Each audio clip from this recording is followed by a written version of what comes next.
Hey everyone, Kevin from Root Development.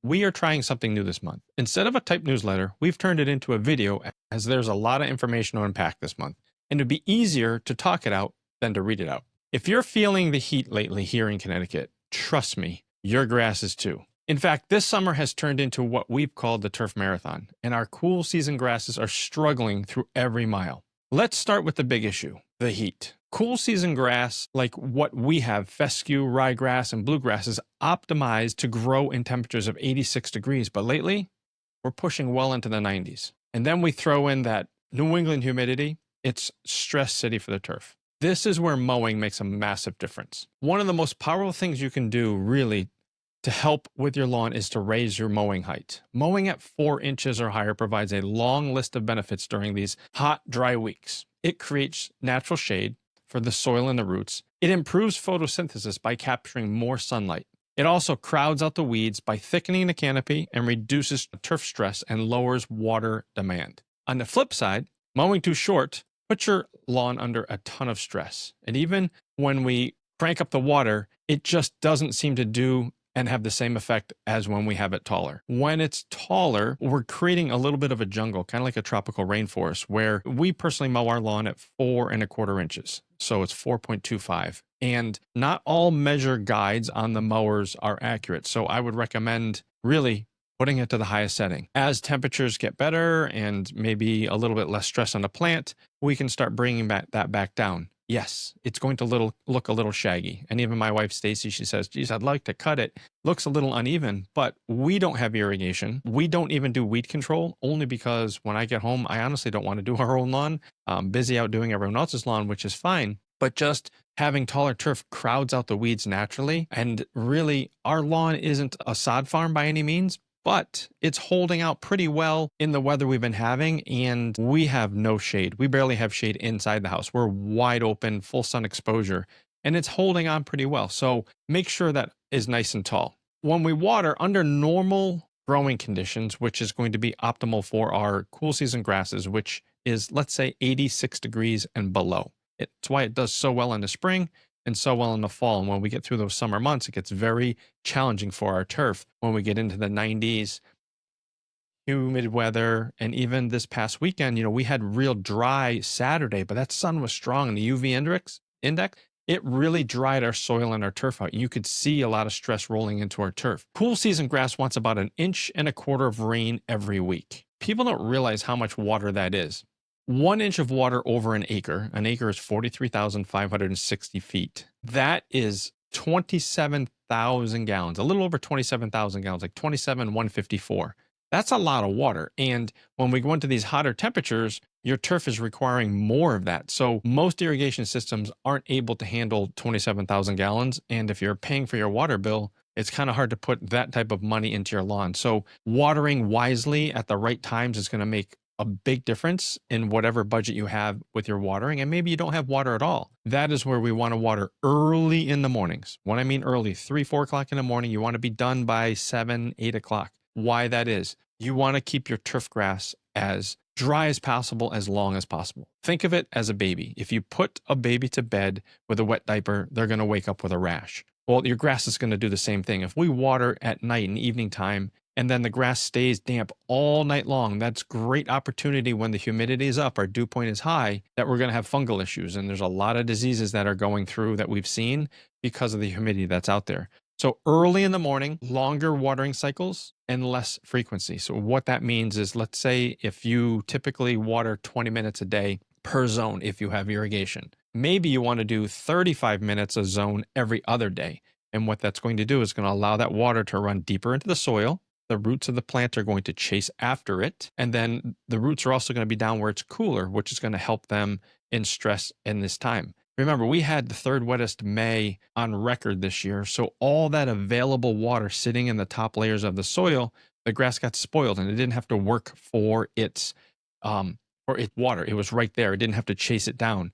And that is setting us up for these stressful times to where, wow, it just cannot handle these hot temperatures. Thing we want to think about when we're watering is watering the soil, not the plant. Sure, there's things called syringe watering that professional sports teams do for their fields, and they cool the turf down, but they're managed and someone's on their turf basically 24 hours a day, and that's a whole different game. But if you are watering, think about watering more infrequently and for longer times, chasing that water down to the soil or deeper soils where it's going to be cooler. With that, and with all the rain we've had this year in the springtime, we have weeds like you've never seen before, or you probably have seen them. That is because of all the saturated water that we had this spring, which allowed tons of dormant seeds just to germinate. And they love this heat. So they've had that water. Then the plants go into a little bit of stress, the grass. So maybe there's some division in the grass where the weeds can really take over, sunlight can get in there, and they start popping through. And most of the inquiries that we're getting are from clients that are saying that we see weeds, and it is normal to see weeds. Unfortunately, Mother Nature is trying to basically put a meadow into our lawn. She doesn't want us to have a weed-free lawn. So we're constantly battling weeds coming in from environmental storms, winds, birds, other little critters, four-legged critters that are eating, let's say rabbits, eating vegetation and then putting them out in your lawn in their droppings, and the seeds are in there and that they're going to grow. There's nothing we can do about that. Crabgrass pre-emergent is just for crabgrass. It is not going to help with nut sedge, some of these other crazy weeds that are out there. And most of the broadleaves, it's not going to do much for. So what we're seeing, summertime weeds, are broadleaf, or on the curbs, you're seeing spurge, which is kind of like that spider web weed that's kind of crawling over the curb itself. Am I treating those? Yes. Every time I come out, we're going to treat after them. But please remember that when temperatures are above, let's say 88 degrees, it can be very dangerous to treat the weeds depending where they are, just because it can actually burn the turf, and it could just ding it up, as we call it, turn it yellow for a little bit and recover, or depending on the temperature or the stress level of your turf, it actually could damage the turf and not recover from it whatsoever. Another weed you're probably seeing a lot of, and this is because of the saturated soils we had in the spring, is nut sedge. And what nut sedge is that lime green plant weed that grows up 3 times as fast as your grass, and it pops up in these little tufts, and they actually have edges. So sedges have edges is just a little saying that we have. They are very difficult one to control. They love the wetness that we had in the spring and then the heat. And underneath the ground, which you don't see, they actually have a nutlet. And the easiest way to kind of explain that is kind of like an acorn or a tulip bulb. As they become more mature, they have these nutlets and they're stored with energy.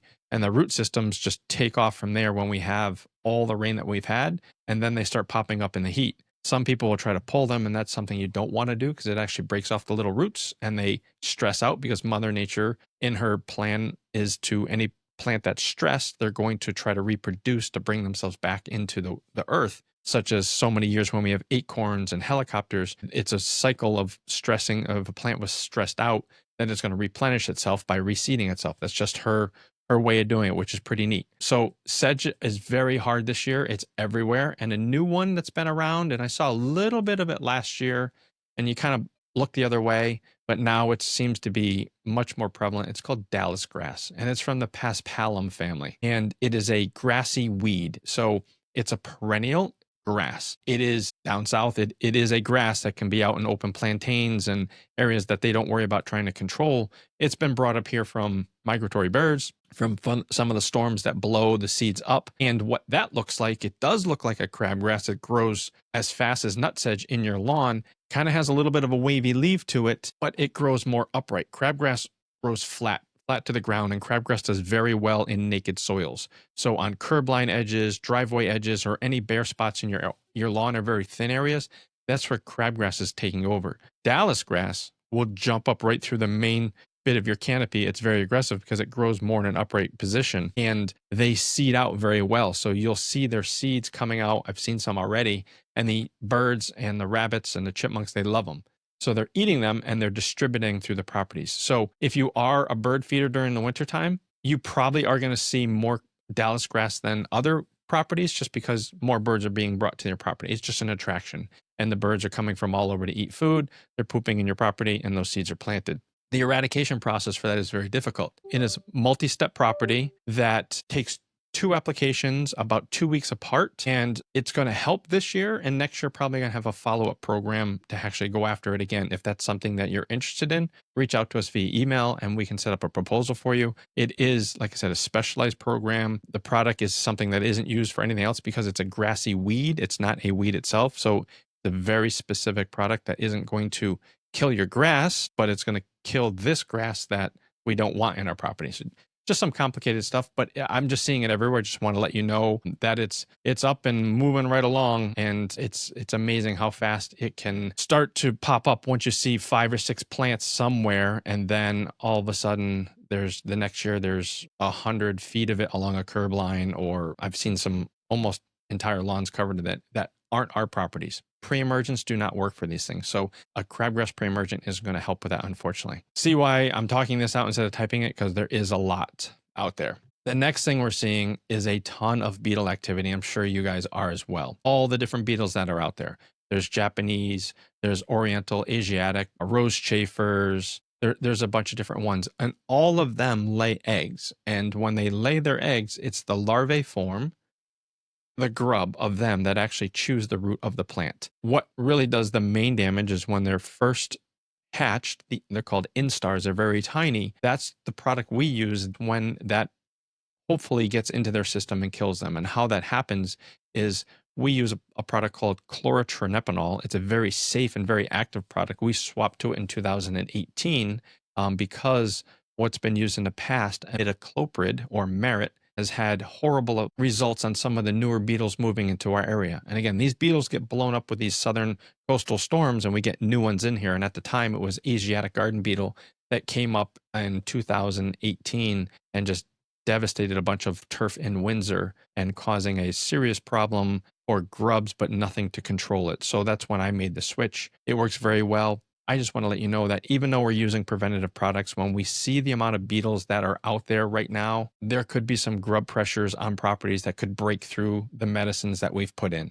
So we just want to be sightful of what's going on. Typically, they hatch the end of July, beginning of August. And what you would see is some irregular brown patches, and not just a tinge of brown like a drought stress, but a little bit more severe. And you definitely want to send us a picture via email and to see if I need to come out and take a look to see if you do have some grubs, maybe some additional medicine, which would be a topical product that would have to go on to actually kill some active ones if there was so much pressure that from egg laying that they actually broke through the property. Another reason why you don't want to have beetle traps in your property, the best beetle trap that's out there is in your neighbor's property, and that is because it has a very powerful sex pheromone that brings beetles long distances, and they'll come onto your property and they'll lay a ton of eggs before they even get to the trap. They could be in the grass looking for the trap itself, resting. Maybe they came in the late evening and they're going to just crawl around until the morning time and then hopefully find the trap.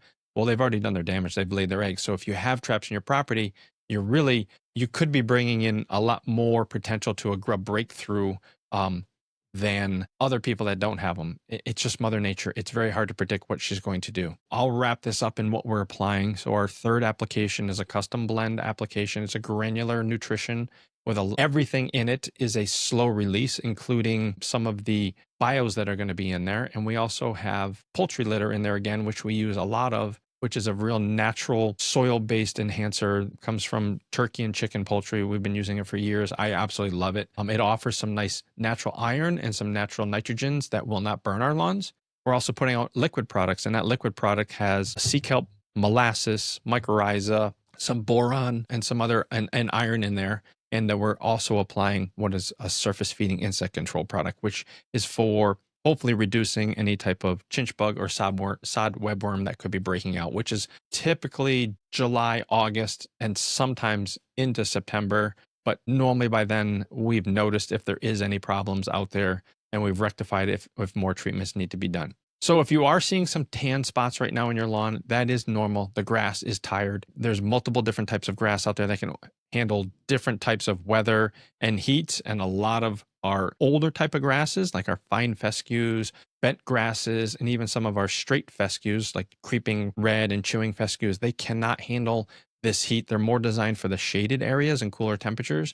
That's why when we overseed, we bring in some different cultivars that can handle that. Like a lot of our turf type tall fescues are doing much better in this heat compared to our older varieties that have been around for a while. So most of the time that is totally normal. The plants are just their natural self-defense system of shutting down photosynthesis so they don't starve their root system from all the starches that they've stored up until this point. And once the temperatures turn back around and we start getting some more moisture, things should start bouncing back. July and August is a very difficult time. It is not a time that anyone should expect their lawns to be perfect. If they are, you're doing all the right things. You're mowing extremely high, you have great irrigation, and unlike me and many of us, you probably have some nice shade in your property, which is going to make a huge difference in just holding hydration and keeping some of that sun off it.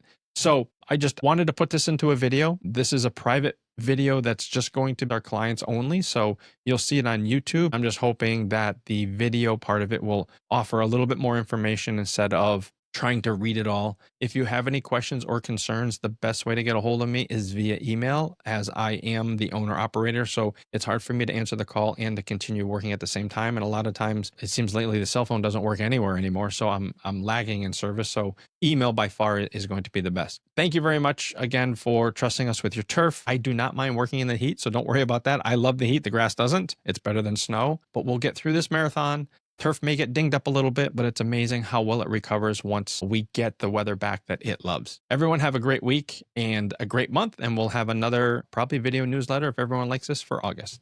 Thank you.